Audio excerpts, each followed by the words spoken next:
Hit 3 movie ఎలా అనిపించింది అన్న నానిగారు? హిట్ 3 నానిగారు అసలు సరిపోదా శనివారము మధ్యలో ఏమంటారు దసరా అప్పటి నుంచి నానిగారు మొత్తం చేంజ్ అయ్యారు అనిపిస్తుందండి. పెట్రోల్ అయితే ఆయన 2 నిమిషాలకు ఒకసారి కానిస్టేబుల్తో కోపంగా తీసిపు అని గట్టిగా అరవడము, అక్కడ లీడ్ కావాలి మా పాపకి డ్యాన్స్ వెళ్తుందంటే లీడ్ ఇవ్వను అని అంటే రఫ్ అండ్ టఫ్ క్యారెక్టర్లో చేశారు. ఫస్ట్ అయితే అసలు ఏంది బాస్ ఈయనే మర్డర్ చేసి ఈయనే కేసు ఇన్వెస్టిగేషన్ చేస్తుంటే అర్థం కావాలి సినిమా.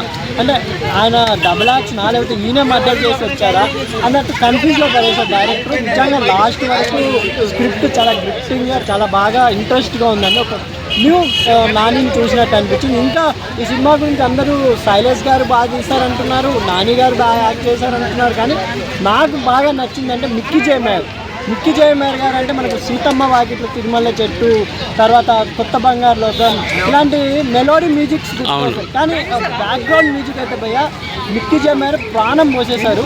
మిక్కీ జే మేయర్ లేకపోతే నిజంగా హిట్ 3 ఆ బ్యాక్గ్రౌండ్ అనేది లేకపోతే మనకు సినిమా అంత ఎలివేషన్ ఉండేది కాదు. ఎందుకంటే మనకు కాశ్మీర్ సైడ్ కూడా షూటింగ్ చేయడం జరిగింది. పాల్గామా అటు సైడ్ జరిగిందంట కదా, 1 మంత్ జరిగింది షూటింగ్ అక్కడ. ఎందుకంటే రీసెంట్ సంఘటన అది ప్రజలకు కనెక్ట్ అయ్యి నాని గారు అయితే చింపేశారు acting. Last half an hour అయితే భయ్య ఆ లాస్ట్ హాఫ్ అన్ అవర్ లో వస్తారనుకున్నారు అడివిశేషి గారు ఏమన్నా ఎంట్రీ కానీ సడన్ గా అడిగి చేసి ఇంకొక అబ్బాయి వచ్చి మొత్తం కాల్పులు చేస్తుంటే ఇంకా బాగా అనిపించింది. మేబీ ఆ విశ్వక్సేన్ కూడా వచ్చింటే ఇంకొంచెం థ్రిల్లింగ్గా ఉండేదని అభిప్రాయం. ఎందుకంటే హిట్ 1, హిట్ 2, హిట్ 3 కేసు గురించి బాగుంది. దీంట్లో కూడా ఒక పాపని కిడ్నాప్ చేస్తారు. ఒక గ్రిప్పింగ్ ఎందుకంటే ఆవేశం, నాని గారిలో ఆవేశము, కొన్ని డబల్ మీనింగ్ డైలాగ్స్ ఉన్నాయి భయ. సముద్రకేణి గారు అండ్ నాని గారి మధ్య కొంచెం ల్యాప్టాప్ చూస్తుంటే మీరేం చూసుకో మూసుకొని కొట్టుకో ఇలాంటివి కొంచెం ఉన్నాయి. కానీ మేబీ ఫ్యామిలీతో నాని గారి సినిమాలు ఒక్కరు చూస్తారు. కానీ ఈ సినిమా వైలెన్స్ ఎక్కువ ఇష్టపడే వాళ్ళకి అండ్ నానిలో వెరేషన్స్ కావాలి అనుకున్న వాళ్ళకి ఈ సినిమా నిజంగా 100% సాటిస్ఫై ఇస్తుంది.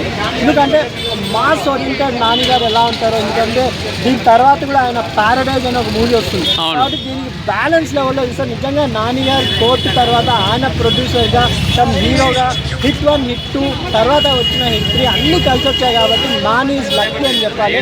నిజంగా ఈ సినిమా బ్లాక్ బస్టర్ హిట్ అయింది భయ్య నాని గారి కెరీర్లో. ఎందుకంటే ఏప్రిల్ నెలలో ఒక్క తెలుగు సినిమా కూడా హిట్ కాలేదు. చాలా డల్గా ఉన్న తెలుగు సినిమా ఈ బడ్జెట్, ఎందుకంటే ఆఫ్టర్ ఏమంటారు మన తండేల్ తర్వాత అంత కలెక్షన్స్ లేదు. అన్ని సినిమాలు డల్గా నచ్చే టైంలో కోర్టు ఒకటి లాగింది. మళ్ళీ నాని గారే వచ్చి తెలుగు సినిమాని ఒక రెట్రో రిలీజ్ అయినా కూడా పోటీని తట్టుకోగానే నిలబడ్డారు. నిజంగా బ్లాక్ బస్టర్ హిట్ భయ్య Nani cinema and don't underestimate. నిజంగా చాలా బాగా గ్రిప్పింగ్గా తీశారు.